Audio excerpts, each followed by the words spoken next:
In the small, sun-bleached town of Willow Creek, where dusty roads wound through modest homes and the local diner served as the heart of gossip, Lila Monroe walked with her head down. Her faded denim dress, patched at the hem and frayed at the cuffs, clung to her slight frame like a relic from another era. At 17, she was the girl everyone noticed but no one saw, her quiet steps drowned out by the whispers and snickers that followed her through the high school halls. "Hand-me-down Lila," they called her, their laughter sharp as glass. Her family's trailer sat on the edge of town, a rusty box where she and her mother scraped by on food stamps and odd jobs. Yet Lila's eyes, a soft hazel that caught the light like amber, held a spark no one bothered to notice, a spark of dreams too big for Willow Creek. It was senior year, and the annual spring fling dance was the talk of the town. Posters plastered the school, promising a night of glitter and music under string lights. Lila didn't care for dances, but she overheard the chatter. Girls comparing dresses, boys boasting about their dates. She kept her focus on her studies, her ticket out, a scholarship to a state college, if she could just keep her grades perfect. But one afternoon, as she slipped into the library to escape the cafeteria's noise, she overheard a group of girls by the window. "Can you imagine Lila showing up in one of her thrift store rags?" sneered Jessica Tate, the mayor's daughter, her glossy ponytail swinging. She'd probably trip over her own patches. The others laughed, their voices carrying like a slap. Lila froze behind a bookshelf, her cheeks burning, but she didn't cry. She never did. Crying wouldn't mend her clothes or fill her mother's medicine cabinet. That night, in the trailer's dim kitchen, Lila's mother, Clara, coughed into a handkerchief. "You should go to that dance, sweetheart," she said, her voice thin but warm. "You're young. You deserve to shine." Lila forced a smile, stirring the watery soup on the stove. "Maybe next year, Ma." But Clara's eyes lingered, seeing the weight her daughter carried. Lila didn't mention the dance again, but the words from the library clung to her like damp clothes. She wanted to prove them wrong not for their sake, but for her own. The next day, a stranger rolled into Willow Creek. A sleek black car, out of place among the town's rusty pickups, parked outside the diner.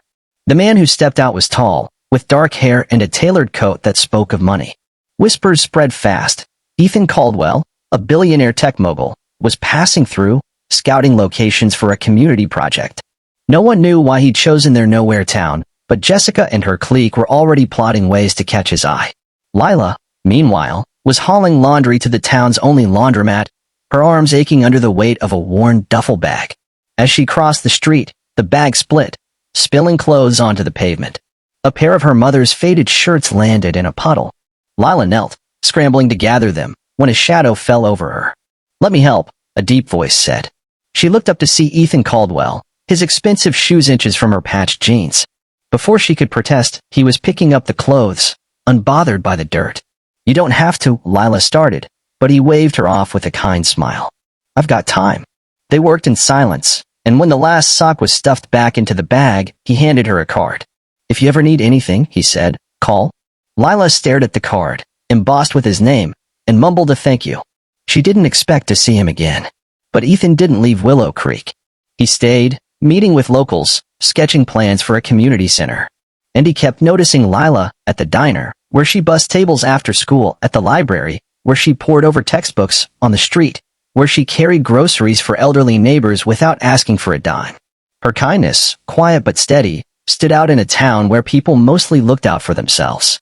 One evening, as Lila swept the diner's floor, Ethan slid into a booth and ordered coffee. "Why do you do it?" he asked, watching her. "Help everyone. I mean, no one seems to return the favor." Lila shrugged, wiping her hands on her apron. "Doesn't matter if they do. It's just what you do." The spring fling was a week away when Jessica and her friends cornered Lila outside the school. "Heard you're going to the dance," Jessica said, smirking. "What's it gonna be, Lila?" "That potato sack you call a dress." The others giggled, and Lila's fingers tightened around her backpack. "I'm not going," she said quietly, but Jessica stepped closer. "Good. You just embarrass yourself." As they walked away, their laughter echoing, Lila felt something shift inside her, not anger, but a stubborn resolve. She wanted to go, not to prove them wrong, but to show herself she could. That night, she called Ethan's number, her hands shaking. "I don't know why I'm asking," she said when he answered, "but there's this dance, and I don't have anything to wear." She expected him to laugh or brush her off. "Instead," he said, "meet me tomorrow. We'll fix that." The next day, he drove her to a boutique 2 towns over, a place Lila had never dared enter. The saleswoman, expecting a big sale, fawned over Ethan, but he pointed to Lila. Make her feel like she belongs. They spent hours choosing a dress, a simple, emerald green gown that made Lila's eyes glow. When she stepped out of the dressing room, Ethan's smile was soft, almost proud. You're already more than enough, he said. This is just fabric. But Ethan did more. He'd been watching Lila for weeks, learning her story through quiet conversations in the town's gossip. He knew about her mother's illness, the trailer they could barely afford, the scholarship she was chasing. So he made a call, and by the next day, a team arrived in Willow Creek, not for the community center, but for Lila. A stylist transformed her hair into soft waves, a makeup artist highlighted her natural glow. And when Clara saw her daughter in the dress, she cried, not from sadness, but from seeing Lila shine. The night of the spring fling, Lila walked into the gymnasium alone, her head high. The music faltered as heads turned. The emerald dress hugged her frame, catching the light, but it was her presence, quiet, unshakable, that silenced the room.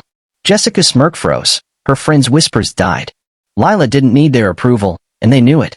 She danced that night, not with a date, but with the kids who'd been overlooked like her, laughing under the string lights. Ethan watched from the sidelines, unnoticed, his heart full. The next day, the town buzzed with a different kind of gossip. Ethan's team had paid off Claire's medical bills and secured a scholarship for Lila. No strings attached. But the real shock came when Ethan, at a town meeting, announced his next project, a foundation in Lila's name, to help kids like her, kids who gave without expecting, who shone despite the world's cruelty. He didn't tell them he'd married Lila's spirit the moment he saw her kindness, a quiet vow to support her light, not as a husband in the romantic sense, but as a partner in her goodness. Jessica and her clique never apologized, but they stopped mocking. Lila didn't care. She'd found something bigger, her own worth, reflected in the eyes of a stranger who'd seen her when no one else did. And as she stood with her mother, watching the foundation's groundbreaking, tears fell, and not just hers, but the town's. They weren't tears of pity, but of awe, for a girl who'd turned their small world upside down with nothing but a patched dress and a heart too big to break.